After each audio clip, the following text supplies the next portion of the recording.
What's going on, Retro Gang? Welcome back to another episode of Miles Morales. Gaming for the Just a Job, a new video. I skimmed through it and I saw something that y'all might enjoy, and I'm gonna enjoy as well. I haven't seen it, but I did take a sneak peek, so I hope you guys enjoyed it. This is them talking about creating the world, so let's get right into it.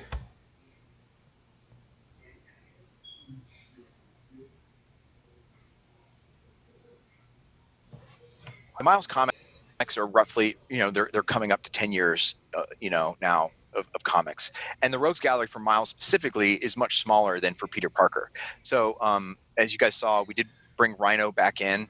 And I'll just make a note about Rhino. What was really compelling to us is if you think of Marvel Spider-Man as the first story, the first chapter of Miles' origin story, there's this iconic mission. Sorry, small spoilers for people that were, Miles and Rhino have an encounter, a sort of kind of a scary stealth section with Rhino. So we thought it was really interesting if we can bring Rhino back into our game, but through the idea that now he's a Spider-Man, and what would that be like? He almost can get a little bit of revenge. So we really enjoyed bringing Rhino back for that. But when you think about Miles Rogues Gallery, it is not as deep.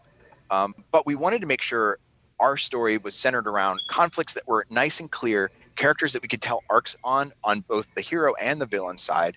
And that meant a smaller roster, right? Like, I think a focused roster in this game where Miles is on his coming of age journey, it felt like the best way to complement the story we were trying to tell.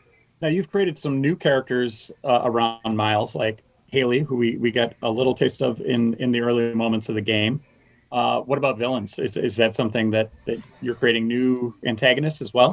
I would say that if you look at the interpretations we have of Underground and Roxxon and the Tinkerer specifically, they feel like a It's just a big spectacle. Like, it's pretty spectacular, like, no pun intended, but like, it's just like putting stuff like that together. Are you guys trying to outdo yourself from the last game? Because that game is also full of a big spectacle. Like, do you feel like you've reached a point where it's like even bigger this time? I think the wonderful thing about Insomniac games is we never rest in our success, right? So Marvel Spider-Man is an amazing game. We all love it. I mean, people are still playing it today. It's incredible. But we knew there are areas that we can improve upon. And one of them was trying to get more of a seamless cinematic experience, an immersive cinematic experience that flowed very naturally from gameplay into cinematic moments back into gameplay again. So that was one of our core pillars, is how do we take our set piece moments and make them even more spectacular by removing any rough edges in them and bringing the peaks higher, right? So whenever we are doing an activity, like for instance on the bridge, I'm doing what is you would consider maybe a QTE, but I have to web up a bus, right? But I'm using my web shooter, so it is a systemic. In addition to the spectacle missions being better, just smoothing out those transitions has made the game feel, like, yeah, we're trying to one up ourselves, to answer your question, and it's something that we will continue to build as we move forward. Now you say no loading screens. That's I think I kind for the of PlayStation 5 version.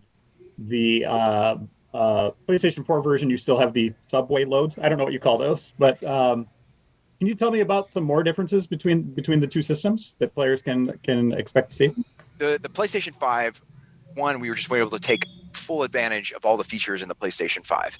And one of those things was graphics fidelity. So you're going to see ray trace reflections everywhere in the game on the PlayStation 5. That is not something we're going to feature.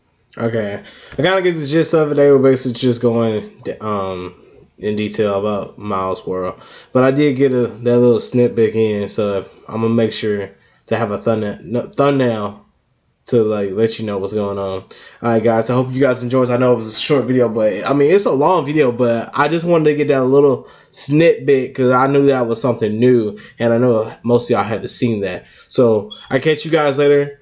It's been your boy Digital Retro, man. I'll have the full link in the description down below. You can check it out. It's a long video, but hey, it's pretty good. All right, man. I'll catch you guys later. Peace out.